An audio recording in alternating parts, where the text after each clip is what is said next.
A very good day to everyone, and today I will consist myself as Ko Boon Kai, Ryan Ng, Lee Yong Xuan, and we were gonna present a topic about INCOTERMS 2020.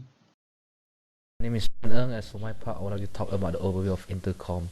The Intercom are a set of 11 individual rules issued by the International Chamber of Commerce (ICC), which define the responsibility of sellers and buyers for the sales of goods in international transactions.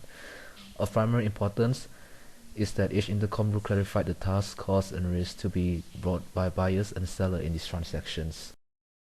To talk about the history of Intercom, the first is in 1921, which is the idea of Intercom was first discussed.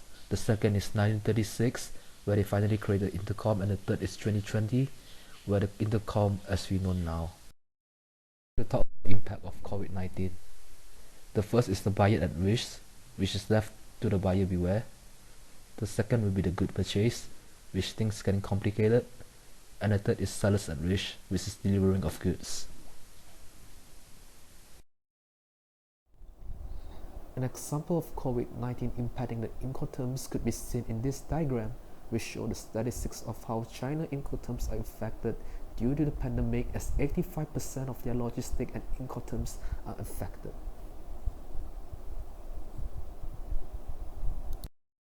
And now I would like to talk about the overview of Intercoms.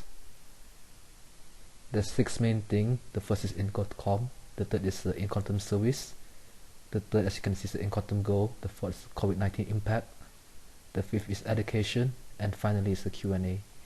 Thank you. My name is Lee Yong Xuan. Now I'm going to talk about the type of Incoterm and function. There are 11 types of Incoterm. First will be EXW. EXW means that the seller fulfills his obligation to deliver when he has made the goods available at promises to the buyer.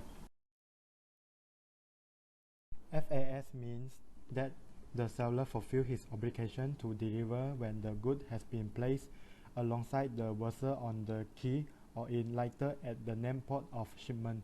FOB means that the seller fulfills his obligation to deliver when he placed the good on board at the port departure.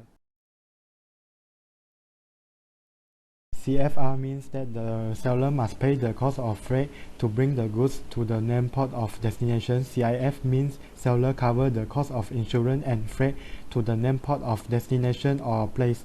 There are similar things between CFR and CIF. It is risk is transferred to the buyer when the good load on vessel. FCA means that the seller fulfills his obligation to deliver when he has handed over the goods clear of export in the charge of the carrier name by the buyer at the named place or point.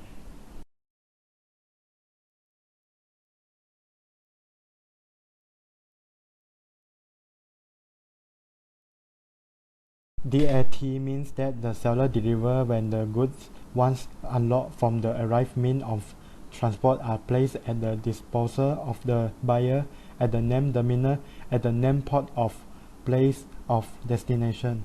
DDP means that the seller delivers the goods when the goods are placed at the disposal of the buyer, clear for import on the arriving means of transport, ready for unloading at the named place of destination.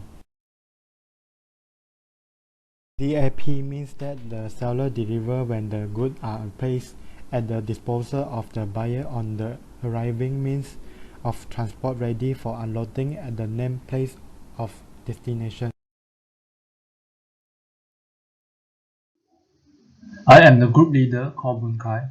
I'm gonna present the example of companies that practices the INCOTERMS. There will be two companies, which is Uniqlo and Nestle. Now I will just simply show the three Incoterms that have been practiced by Uniqlo. The first Incoterm used is free on board FOB. The second one is EXW. And the last Incoterm used is deliver at place DAP.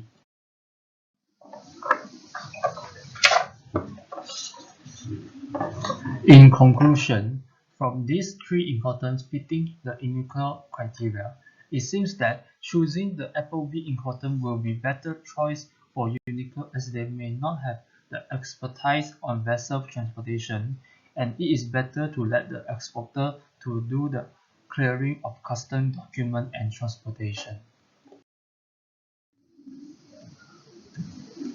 Well, for the second company example, which is Nestle, there are 6 Incoterms that have been practiced by Nestle that mainly based on the type of customer. The first Incoterm used by Nestle is Deliver Duty Paid (DDP). The second Incoterm used is Free on Board (FOB). The third use is Ex-Work (EXW). The fourth one is Cost and Freight (CFR). And the fifth one is Cost Insurance and Freight (CIF). And the last Incoterm used by Nestle is Carriage Pay to CPT. In conclusion, we are able to notice that the company Nestle had implemented lots of Incoterms for delivering their raw material and finished product to more than 600 outlets in various countries internationally. Therefore, while shipping their products to the international markets, Nestle uses Deliver Duty Paid (DDP), Cost Insurance and Freight (CIF), and Cost and Freight (CFR). A global company like Nestle has to make decisions that stick to their core business values along with maintaining with the international standard and customer demands. So this is our end of our video. Thank you.